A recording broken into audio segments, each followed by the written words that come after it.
So thank you, Abby, so much for coming on to share your experience of working with me one-to-one on our VIP program. No problem. So as I said before the call, no pressure at all. You just need to share what you feel comfortable with. There's no pressure or to say anything as such. But I was just wondering if you could perhaps start by giving us a little bit of information about what life was like for you before you did the program.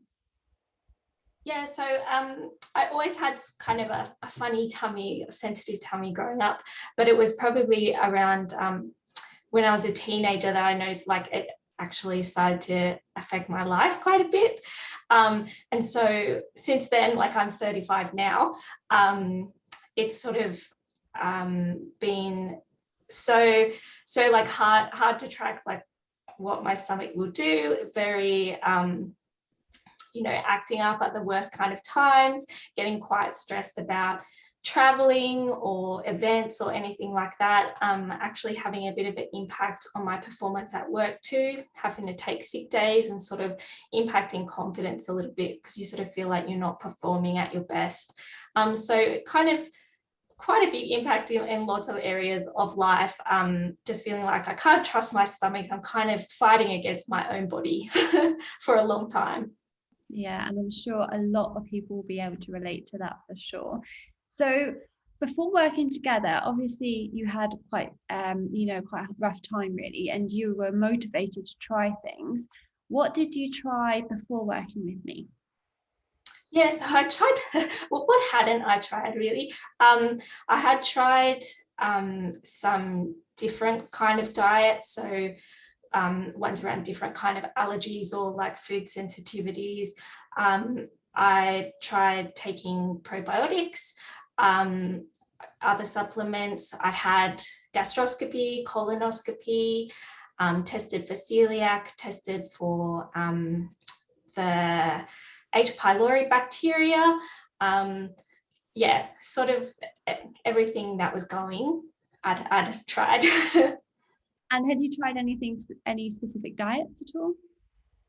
Yeah, so I tried the low FODMAP diet, and I tried, I think it's a Royal Prince Alfred. There's a sort of like an allergy sensitivities to like chemical sensitivities diet that I've done as well.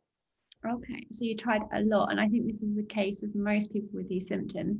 You are motivated, so you are willing to just try everything, and unfortunately, sometimes you're not seeing any benefit then from your efforts. And when you then first came across myself and seen the program and the options, was there anything that made you a little bit hesitant to join? Yeah, like I think I had said to you at one point that it was almost a little bit of a last resort for me.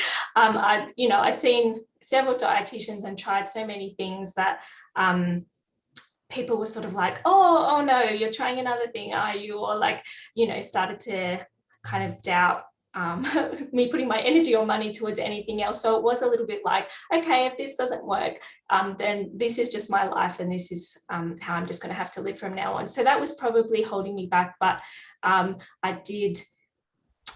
I felt kind of excited by it, by like your content and the kind of holistic approach, and I thought I'm willing to give it one more go. Yeah, bless you.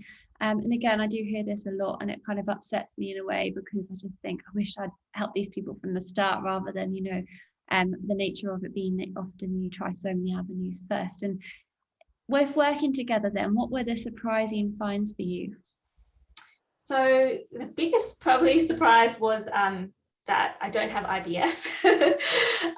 So that's why many of the things that I tried and the low FODMAP diet, which I was on for quite a long time, wasn't having any impact on my symptoms at all. So we actually discovered that I have a histamine intolerance, and that was definitely a big surprise for me.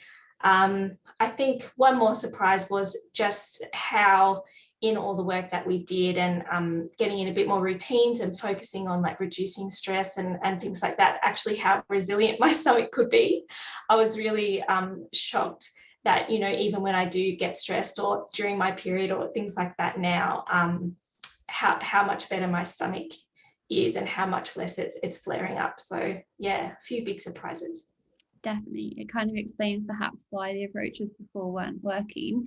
if you didn't even have IBS. And I think it's important how you brought out the stress element there, because I always say to people, regardless of your actual diagnosis, if it's histamine intolerance, IBS, even things like celiac disease, etc., if you're really stressed, that's also going to really impact your gut on like another level anyway. So you can't just ignore those foundations. So that's really good to share. Thank you. And just one last question. So we covered sort of what life was like before you did this process with myself. What's life like now after completing the program? Yeah, so it's quite different. Yeah, like I said, I've been kind of amazed how resilient my stomach can be now. I feel like my relationship with my stomach and my body in that way has improved, because I don't feel like I'm fighting it all the time. I realize, we can actually work in a kind of harmony. We can get along. So I have much less fear about sort of different events coming up or traveling or things like that, because I sort of know my go-tos of what to look out for and what to do if I do flare up. So it's really just, it's increased my confidence around kind of relating to my body and how I'm going to be in a new or different situation. Fantastic. Yeah, so much less symptoms overall, like definitely to a point that I couldn't imagine. I really just thought I'll have to live with this. Bless you. Thank you again for sharing that.